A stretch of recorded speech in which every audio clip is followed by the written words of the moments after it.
Welcome to my channel. আজকের recipe হচ্ছে আলুর দম। তার জন্য আলু, টমেটো, আদা, কাঁচা লঙ্কা সব কিছু আমি কেটে রেখে দিয়েছি। আর এখানে চাল মগজ আর বাদাম ভেজে রেখেছি।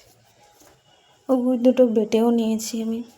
এবারে তেল গরম হয়ে গেছে, তার মধ্যে আলুগুলোকে আমি ভেজে নেব। একে একে আলুগুলোকে ছেড়ে দিচ্ছি তেলের মধ্যে।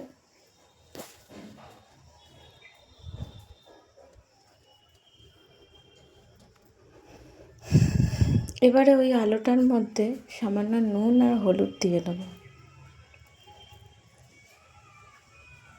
দিয়ে ভালো করে ভাজবো লাল লাল করে। অনেকে সিদ্ধ করে নেয়, কিন্তু ভেজে আলুর দমটা আমার বেশি ভালো লাগে।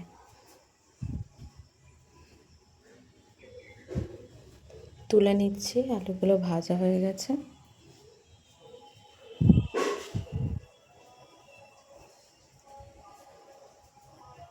এবারে ওই তেলের মধ্যে তেজপাতা আর গোটা জিরে ফোড়ন দিয়ে নেব।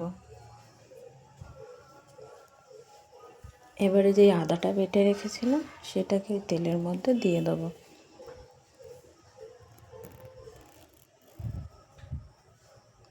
ভালো করে ভেজে নেবো আদাটাকে। যেহেতু আদাটা একটু ফাটছে, এই জন্য একটু নুন দিয়ে নেব।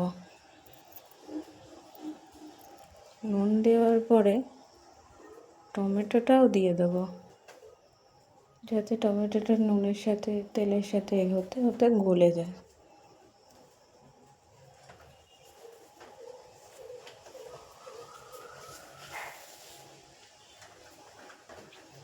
এইবারে পরিমাণ মতন সব মশলাগুলো দিয়ে দেবো। হলুদ গুঁড়ো, জিরের গুঁড়ো, কাশ্মীরি লঙ্কার গুঁড়ো,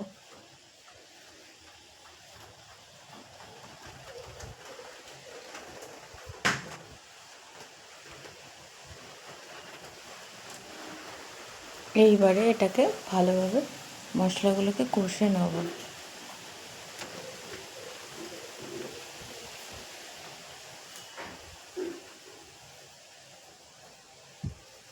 এবারে এই চাল মগজ আর বাদামটা বেটে রেখেছিলাম ওটাকে দিয়ে দিচ্ছি,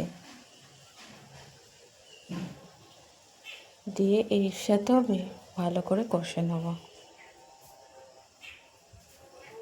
এবারে ওই চাল মগজের বাটি ধোয়া জলটা একটু দিয়ে দিয়েছি, দিয়ে ভালো করে কষে নেব যতক্ষণ না তেল ছাড়ছে।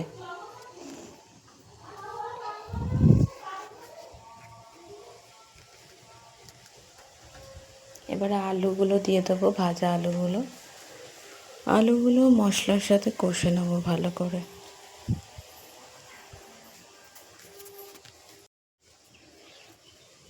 আলুর দমটাকে ভালো করে কষে নেব।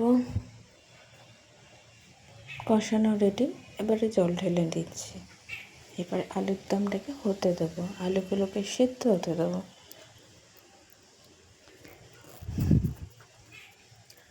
আমাদের আলুর দম ফুটে গেছে, আলুও সিদ্ধ হয়ে গেছে। এবারে গরম মশলা দিয়ে দেবো। গরম মশলাটাকে দিয়ে ভালো করে নেড়ে নেব। ভালো করে নাড়া হয়ে গেছে। এবারে আলুর দম আমাদের রেডি। আলুর দমটাকে নাবিয়ে নেব। আলুগুলোকে যেই বাটিতে ভেজে রেখেছিলাম সেই বাটিতেই নামিয়ে নিচ্ছি আলুগুলো।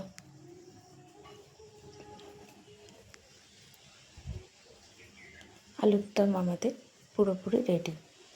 আপনাদের যদি আমার ভিডিও ভালো লেগে থাকে তাহলে like, comment, share and subscribe করে দেবেন।